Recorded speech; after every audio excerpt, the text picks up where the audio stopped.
Right, so I just rigged up a little demonstration for you guys of how it's all going to work out. As you can see, I've now got my drains in my tank, so it's going to drain into that section where I've just put the hose pipe just for temporary, over into the filter socks like I showed you before, through, as you can now see, 2 bulkheads I've put in there, which go through there and into the cabinet which is on this side. So let me just watch this fill up. I've not yet tested this yet, so if it leaks you'll get to see it. As you can see, it should be equalising in water in a minute on this side when it flows through, and this goes over this chamber here, and this chamber back here should rise together due to being connected. I've got this bulkhead up here that's just purely for an emergency if the bottom one fails, blocks, whatever. I've got the top one there that's going to more than cope with it. They're both 1.25" bulkheads with pipes so they can more than handle the flow. So we've got 1.25" drain with the ball valve on it, and then a 1-inch emergency. So wait for it to fill up, shouldn't take too long. You see I've got non-return valves, that's on my return line back there. There's a non-return valve there, there's one on the other side. There's also a ball valve there, that's all 1-inch return. There's a T-piece there, that's just if I want to run a reactor or anything, can run it off of there. Same on this side. What I've done is this ball valve for the second return in there. I've got 3 outlets on the return line. This one's going to run a UV, so I've put a ball valve on it so I can regulate the flow. This one's just for a reactor or anything else that I might want to run. And then this one is going to run down into there for the return pump. So that's how I've got it set up. It's all running quiet now, so it's just about to flow over that baffle into the connecting chamber. So this bit should be fairly quickly. So as we can now see, the water levels just above, let's give it a minute, just above that bulkhead now. So what we should see on this side, there's now water coming into here, which is above that bulkhead as well. So they should rise together. And when this one hits this height, that one should also stop over on this side. So let's give that a few seconds. That should get up to running height, and then it should run into my refugium. So let's just fill in. Almost there. You can see now it's not dropping quite as far. It's all gone quiet in there. Almost there, so we should start to see on this side in a minute.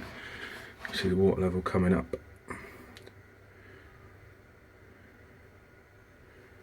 it's going to run over into the refugium any second now.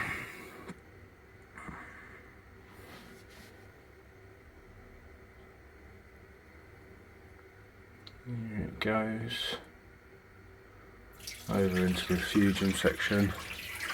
So I'm going to just run some chater mortar in there. I'm going to put an egg crate in so it doesn't go under that baffle. Just put a bit of an egg crate stand in there.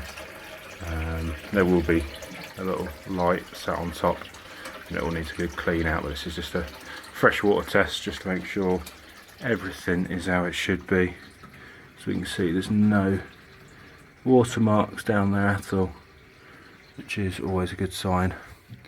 There's no water in there either, so that's good as well. So this is going to rise up and up until it goes over this bubble trap, which is going to lead us into the return section. So that should also take a minute, and then we can see what it's going to sound like. It's going to be almost quiet, almost silent I think, when it's at full operating height. So just getting up now to go over. into the back. Here it goes. And over it goes into the return section now. So there will be a return pump in there. Just fill that up a bit so that it gets to the quiet zone. Let's hear what it sounds like. Up it goes.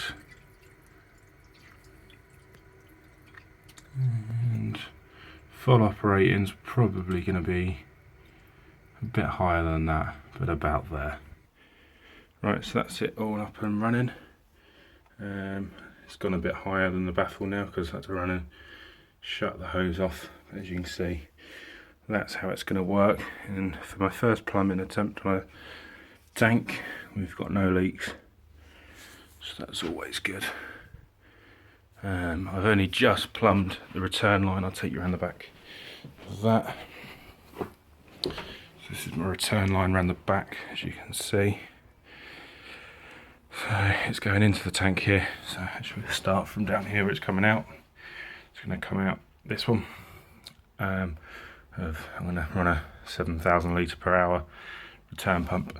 Just teeing off up here for a non-return valve, for a ball valve, so I can regulate the flow in into this end of the tank.